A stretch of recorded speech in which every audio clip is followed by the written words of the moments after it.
Okay, when I asked if there were a bio that I could read for Peter, he said, no, just introduce me. Just so I wrote something, so forgive me.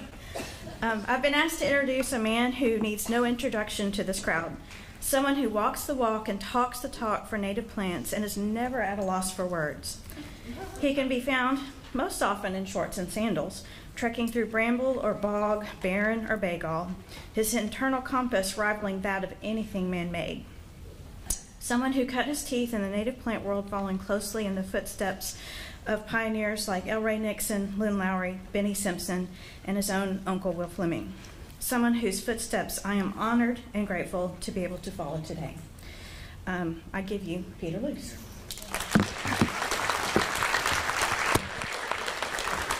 Short, sweet, and nice. Thank you. Okay. First, for all my fellow veterans, thank you for your service.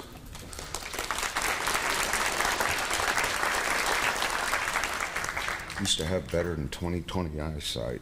Not anymore. Okay, what is a native plant?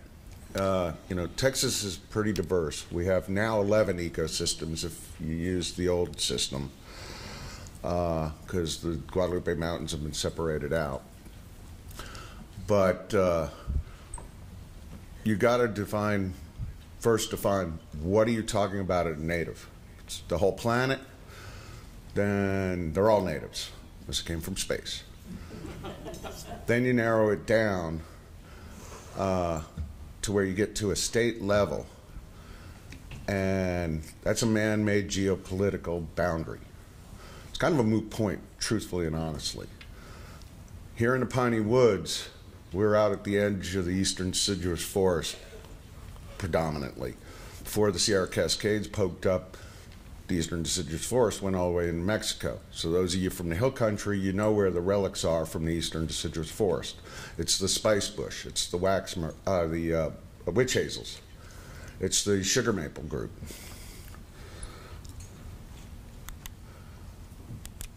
They call me a Luddite, if any of you know what that means. Where do I aim for? Just go out again? But Matt kind of got into real specific. Yeah, thank you, Greg. I should just say good, Greg. Got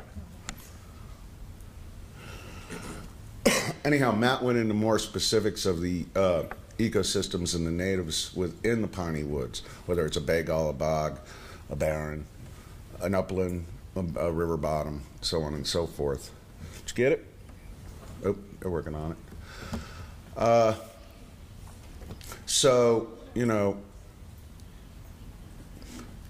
if you're going to stay within the boundaries because we are the Native Plant Society of Texas, then I guess you could say you could plant an agave here, but the only agave, which used to be false aloe, but to change the genera, is Manfreda.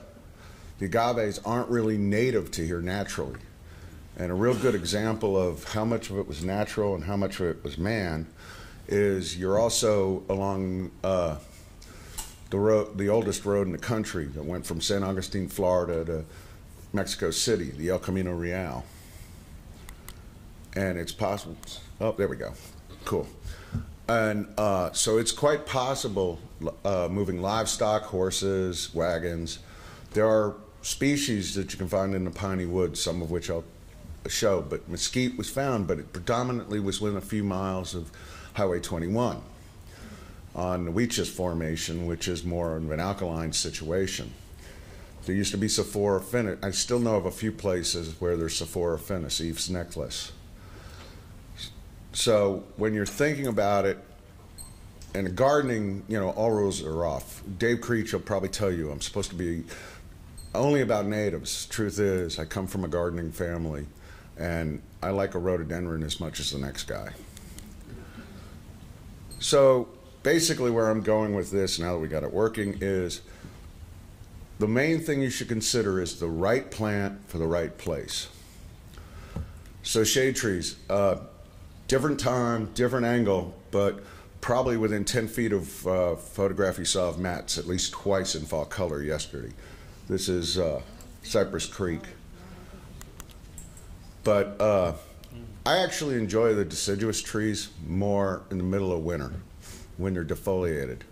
I just am enthralled with the branching habits of some trees. So in this view, obviously off to your right is what I was aiming for. That's an overcup oak, but there are 4 other species of oak in this picture. To the left you have water oak, southern red oak, cherry bark oak, more overcup oak, and then to the right you have overcup oak, and almost in the center in the far back you can see one of the overcup oaks, and then a lot of green ash. Hackberry, don't put it too close to the house or the driveway. The wood's a little, for softwood, it's very soft. Most of my storm damage, whether it's an ice storm, Hurricane Rita at 98 miles an hour coming through my front yard, you lose limbs. So you got to be careful, but wonderful for the birds. And they are relatively fast growing if you're in a biological desert, because they like to scrape the earth, put in their roads, throw in the houses, put you all too close to each other, and then you got to start over with having some sort of a canopy, forest, and landscape. There's also Florida sugar maple, live oak. If you notice that kind of what's under that oak tree in the middle, that's actually a Quercus fusiformis from out towards the hill country where they tend to get root sprouts, and I hedged it because I thought I was going to lose the tree. We had a straight line wind come through actually just before I met Cass, back in the early 80s, and that tree was fading, and I let the sprouts come up. Well, I figured out what we were going to do with this dying tree, and the tree kind of recovered. And then in the background, mostly towards the right side, is eastern red cedar. This is a little out of place. Bur oak does occur in East Texas in a few locations in the piney woods, but right after we lost the national champion at Mother Neff State Park, there was still this tree, and it just strikes me, that truck actually still runs. I still drive it. That is not a Tonka toy. I had heard this tree may have been lost, and I usually, when I stop to look at this tree, I don't park that close. It was for the photograph because of the root system. But we have a lot of Texas has the most oak species of any state in the United States of America. Even if you take out a few of the Mexican or southern species working their way across the Rio Grande, or some of the western species coming from the Pacific coast, Texas still has the most oaks and hickory species that we have. I included, near the bottom of the list, I included slower growing. We're talking for your great-great-grandkids, but the environment and development has been brutal on things like blackjack oak and post oak. Yes, they're very slow. You're planting them for the great-great-grandkids, but if we're going to keep these ecosystems and these habitats, we've got to keep these species. And I know it's hard to get the growers to grow them because they're so slow and they take forever. And boy, you can get a live oak overnight. Durand oak was always kind of scattered about within its range, but they're becoming harder and harder to find. And Nuttall oak has also been the same thing. One of the better patches of Nuttall oaks along the Trinity River, down outside of Cleveland, Texas, is now in the river. It's now the river channel, because rivers move around. The magnolias that we have in East Texas, Sweet Bay magnolia, which is one of my favorites, kind of smells lemony when it blooms, and it is deciduous. There was a paper I remember reading when I was in grad school. There was a couple of German taxonomists that had suggested that we had 3 varieties of Sweet Bay in the United States. The deciduous trees in the Northeast from outside of Philadelphia, out at Cape May County in South New Jersey, working your way down to the Carolinas past the Piedmont, was Magnolia virginiana. Then you get into the Gulf Plains, Gulf Coast, And you have an evergreen sweet bay, which is actually more of a mid-story tree and does like to be multi-trunked. That smells more like lemonade. And it's something you can put a little closer to, say, a structure like the house, because it's not gonna be a giant tree. And then the biggest ones were found basically from the Mississippi River over into East Texas, intended to be majestic overstory canopy trees. And they suggested that was Magnolia virginiana, ludovichiana. Now, if you think about it, it gets pretty cold in Maryland, Virginia, and not so much here, especially these days with the weather changes we've had. So that could explain that you get a real severe winter. The tree might be adversely affected, so that might be why those deciduous trees up in the Northeast aren't quite as big as the ones you'd find down here. And that may be part of why that the idea of having 3 species versus just the 2 never took. Left side of the house is southern magnolia. This was one given to me by a friend, well, at the time it was Linda Erdman, but Linda Guy, and it's called Green Giant. The blooms could be that big.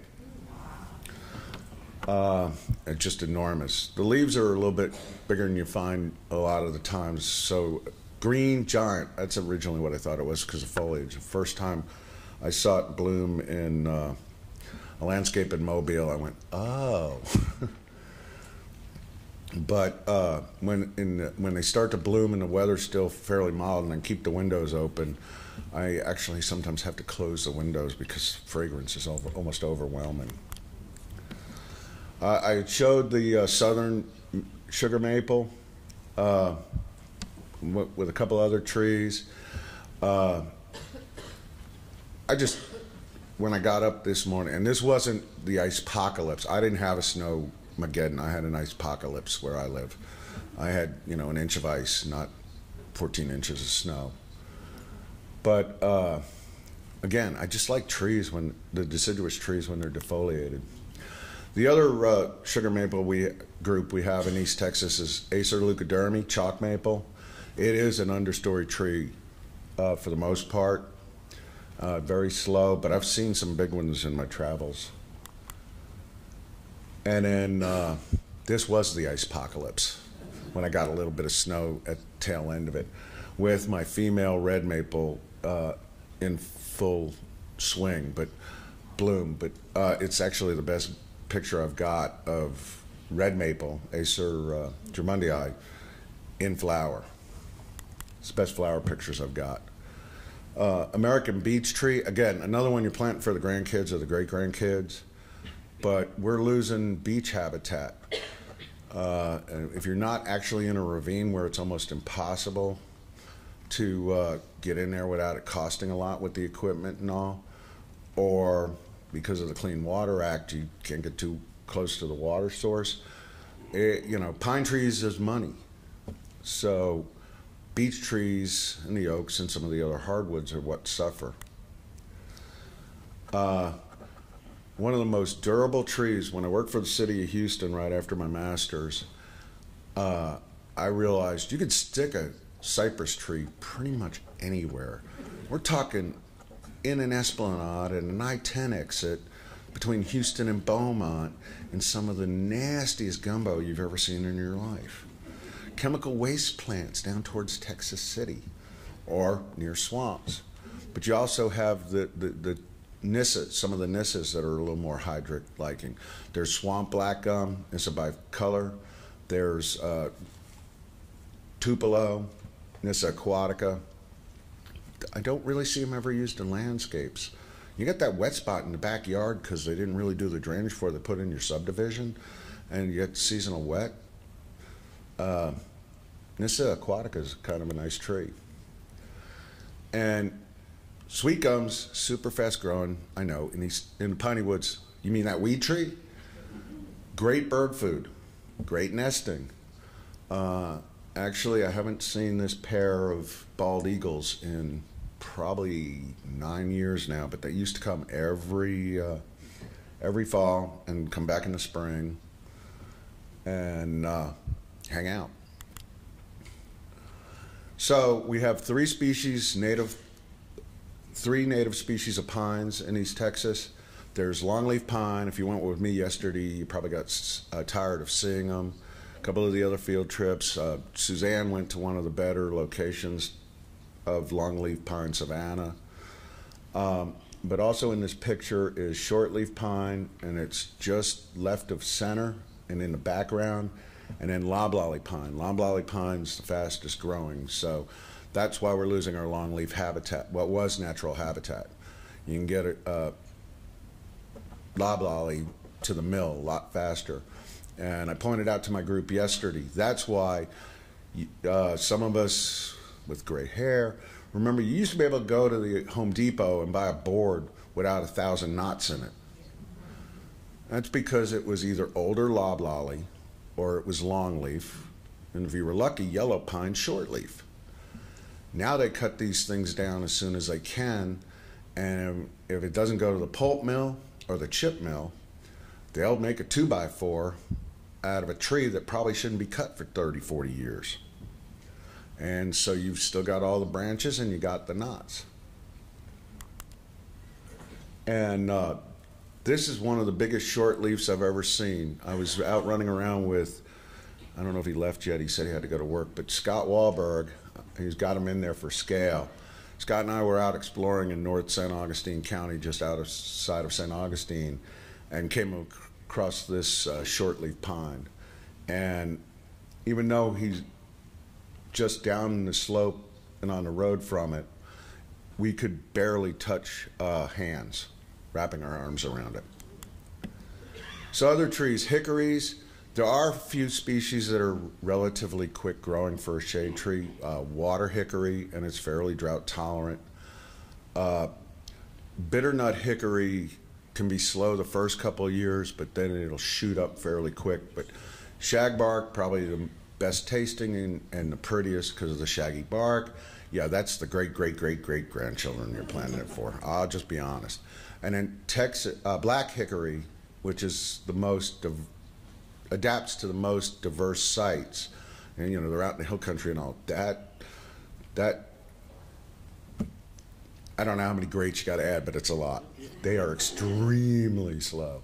I mean, I have some that I've collected and I'm still growing, that I collected before I moved back to Nacogdoches County. So I collected them around 2001. They're still only about waist high. And nutmeg is another one that probably needs to be planted more. We're losing nutmeg hickory. I used to know of a lot more places that are long gone. The ashes, not Arizona trash. Although, if you plant a green ash, it's gonna have the same problem. 25 years later, you're trying to figure out why your tree's dying and you have to replace it because they grow and they die quick because they're so aggressive. But white ash is another one that the hardwood slopes, the mesic slopes, and to a certain extent almost into the drylands, are being replaced with loblolly pine plantations. American persimmons, it's good, but it's got to have a chill. So either after the first frost, or stick them in the refrigerator if you're trying to outrace the raccoons and the deer and the coyote.